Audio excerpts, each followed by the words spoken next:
बिस्मिल्लाहिर्रहमानिर्रहीम। अस्सलामु अलैकुम वरहमतुल्लाहि वबरकातुहू। मुअज़्ज़ज़ नाज़रीन, ख़रीद व फ़रोख्त से मुतअल्लिक़ बुनियादी उसूल, इस सिलसिले में हमारी सीरीज़ चल रही है और कई वीडियोज़ इससे पहले गुजर चुके हैं। आप अगर चाहें तो वो तमाम वीडियोज़ देख सकते हैं। आज हम एक नए टॉपिक के बारे में बात करेंगे। अगर आपने ये टॉपिक अच्छे से समझ लिया तो आप सिर्फ इस बुनियाद पर एक अच्छा बिजनेस खड़ा कर सकते हैं। शर्त यह है कि आपको ये टॉपिक भी समझना होगा और फिर कहीं और से अपना वक्त निकालकर ये बिजनेस कैसे वर्क करेगा या इसको हम कैसे प्रॉफिटेबल और सस्टेनेबल बना सकते हैं, इस पर वर्क करना होगा। तो आज हम शरई नुक्ते नज़र से एक नए मौजू पर बात करेंगे। इस्तिलाह में उसे हम कहते हैं बैए इस्तिजरार। बैए इस्तिजरार आपको सुनकर लग रहा होगा कि ये क्या नाम है, ये मैंने तो कभी नहीं सुना। मुमकिन है आपने इससे पहले नहीं सुना होगा, लेकिन बहुत ज्यादा इम्कान इस बात का है कि आपने ये प्रैक्टिस जरूर की होगी, क्योंकि हम में से अक्सर लोग ये प्रैक्टिस करते हैं। देखिए, बैए इस्तिजरार दरअसल कहते हैं ऐसी बैए जो हम प्रोडक्ट तो ले लेते हैं, अब उसके प्राइस को डिले कर देते हैं या कभी प्राइस को एडवांस दे देते हैं।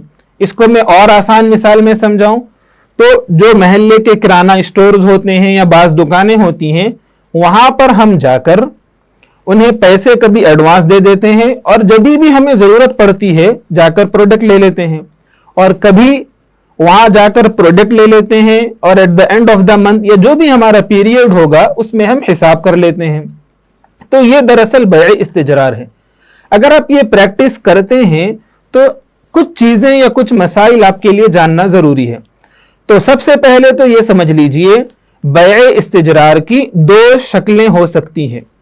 बहुत सिंपल है, बहुत ज्यादा कोई कॉम्प्लेक्स नहीं है। एक शक्ल तो प्रीपेड होगी, दूसरी शक्ल पोस्टपेड। यानी या तो आप बैए इस्तिजरार इस ऐसा करेंगे कि आप पैसे सामने वाले को एडवांस दे देंगे, ये लो भाई 10,000 रुपए रखो, जैसे जैसे मुझे जरूरत पड़ेगी मैं प्रोडक्ट ले लूंगा। दूसरी शक्ल यह हो सकती है कि आप पैसे एडवांस नहीं दे रहे हैं, बल्कि at the end of the month ये जो भी आपका पीरियड है उसके आखिर में आप हिसाब करके उसे पैसे दे रहे हैं। तो एक शक्ल हो गई प्रीपेड, दूसरी शक्ल हो गई पोस्टपेड, और ये दोनों शक्लें जायज हैं। लेकिन इसमें जो जानना जरूरी है वो ये कि अगर आप बैए इस्तिजरार कर रहे हैं तो तीन प्रैक्टिसेस हो सकती हैं। वाज़ेह रहे, समझ लीजिए कि ये तीनों जो शक्लें मैं बता रहा हूं ये दोनों में, यानी अगर आप पोस्टपेड कर रहे हैं तो भी और अगर आप प्रीपेड कर रहे हैं तो भी ये मुमकिन है।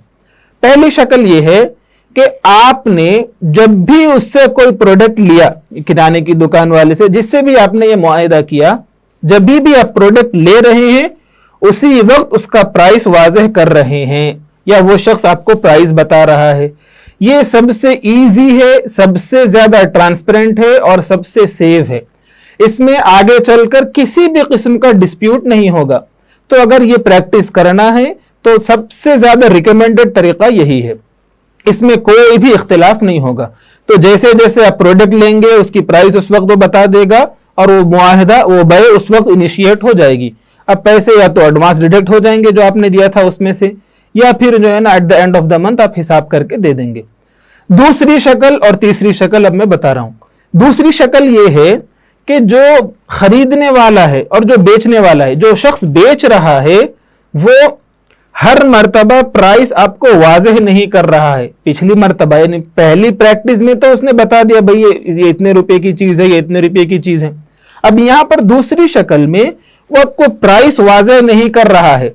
अब मिसाल के तौर पर आप पीर के दिन सुबह 10 बजे गए, भाई ये चीज दे दो, ले लिया, आप लेकर आ गए। मंगल के दिन गए, लेकर आ गए। उसने आपसे प्राइस बताया भी नहीं और आप उससे प्राइस पूछे भी नहीं। अब इसमें या तो ऐसा होगा कि आप दोनों में अंडरस्टैंडिंग ये है कि हम चीजें मार्केट वैल्यू पर लेंगे, यानी जो भी मार्केट प्राइस होगा उस पर मैं चीज खरीदूंगा, और वो भी यही समझ रहा है कि जो भी मार्केट प्राइस होगा उसी पर मैं चीज बेचूंगा। और बहुत अच्छी बात यह हो जाएगी कि मार्केट में उस प्रोडक्ट को लेकर बहुत ज्यादा इन्फ्लेशन भी नहीं है, और फिर उसकी प्राइसिंग को डिटरमाइन करना, यानी गुजरी हुई प्राइसिंग को मालूम करना उतना ज्यादा मुश्किल भी नहीं है। यानी अगर ये चीजें फुलफिल हो रही हैं, पहली चीज ये कि दोनों में अंडरस्टैंडिंग इस बात की है कि मैं मार्केट प्राइस पर लूंगा और वो मार्केट प्राइस पर देगा। दूसरी चीज ये कि मार्केट प्राइस में बहुत ज्यादा इन्फ्लेशन या चेंजेस नहीं है, और तीसरी चीज ये कि मार्केट प्राइस को डिटरमाइन करना बहुत ज्यादा मुश्किल नहीं है। तब इस सूरत में ये होगा कि जब जब मैं वो चीज ले रहा हूं या जब जब वो शख्स वो चीज बेच रहा है, उसी वक्त का प्राइस होगा, उसी वक्त से हम उसके मुताबिक हम फाइनल अकाउंट क्लोज करेंगे। फॉर एग्जाम्पल, पीर के दिन में जो चीज लिया था तो पीर के दिन का हिसाब लगाऊंगा। अब अगर ये प्रीपेड था यानी एडवांस में पैसे दिए जा चुके थे तो पीर के दिन के हिसाब से वो पैसे डिडक्ट करेगा। इसी तरह मंगल के दिन कोई चीज ले रहा हूं तो मंगल के प्राइस के हिसाब से, और अगर पोस्ट पेड है तो मंगल के प्राइस के हिसाब से मैं उसको महीने के आखिर में पैसे दे दूंगा। तीसरी शक्ल ये है, यानी जो इसकी तीसरी किस्म है वो ये कि आप दोनों में ये तो अंडरस्टैंडिंग कहीं ना कहीं है कि मार्केट प्राइस पर लेंगे, लेकिन ना तो वो आपको हर मर्तबा प्राइस वाज़ेह कर रहा है कि भाई इसकी इतनी कीमत है, इसकी इतनी कीमत है, ये शक्ल भी नहीं हो रही है, और मार्केट प्राइस में बहुत ज्यादा गैप है, यानी बहुत ज्यादा इन्फ्लेशन है। कभी प्राइस बहुत ज्यादा ऊपर जा रहा है और कभी प्राइस बहुत ज्यादा नीचे आ रहा है, और बास प्रोडक्ट में ये बहुत ज्यादा है। आप देख सकते हैं पिछले 2-3 महीने में कौन से ऐसे प्रोडक्ट्स हैं जिनका प्राइस ग्राफ बहुत तेजी से उसमें चेंजेस आए हैं।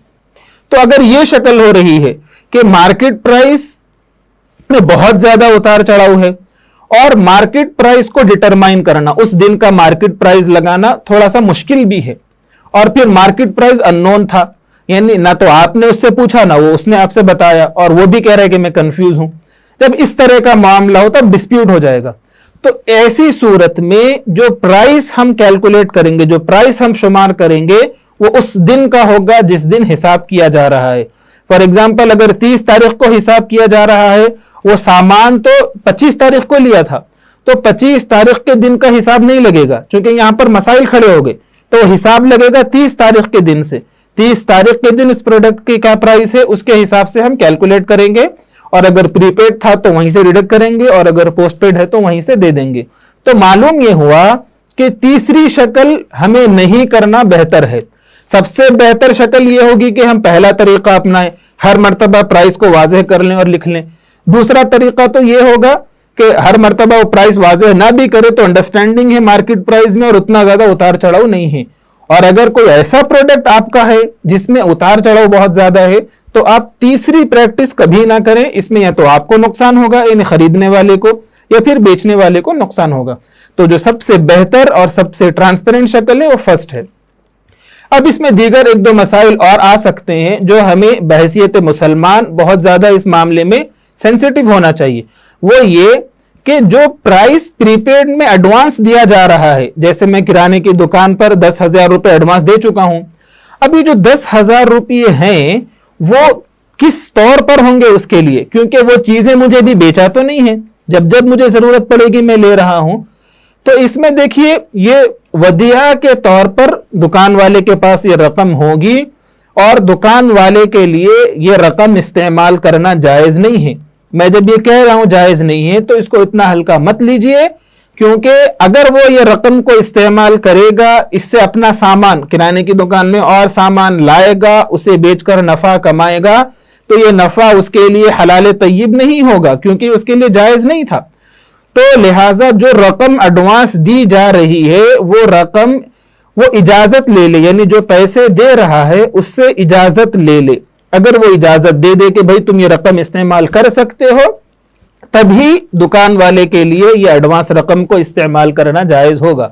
अगर वो इजाजत नहीं देगा तो उसे इस्तेमाल करना जायज नहीं है।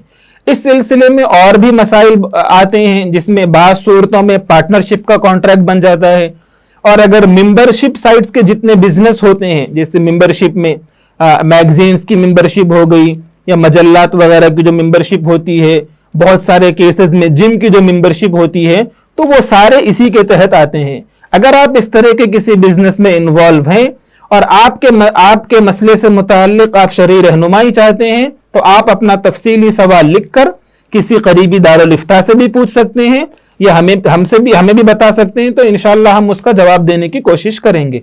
तो आज के लिए इतना ही काफी। अगले वीडियो में हम एक नए मौजू से मुताल्लिक बात करेंगे। अस्सलामु अलैकुम वरहमतुल्लाहि वबरकातुहू।